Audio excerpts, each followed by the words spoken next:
So today we're going to take a look at how you export a video in DaVinci Resolve. As you can see, we've already got our video here. It's already edited and we just want to export it now. So all you do is you come down to your bottom bar down here and you're going to look for the little rocket ship.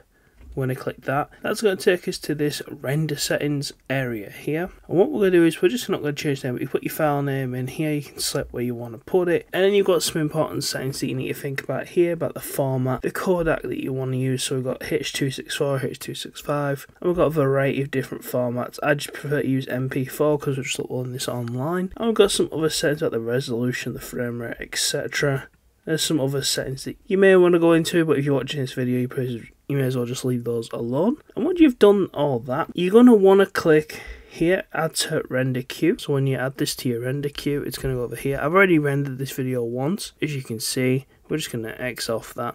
And once it's over here in your render queue, you just want to click render all. And render all, if you're coming from Adobe Premiere Pro, in there you have to render, then you have to export.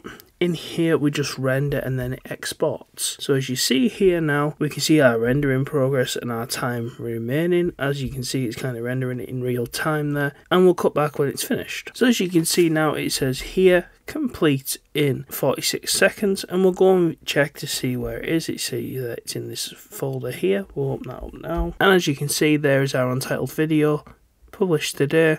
And that's how you export a video in DaVinci Resolve. Thanks for watching, guys. Please like, comment, subscribe, and I'll see you next time.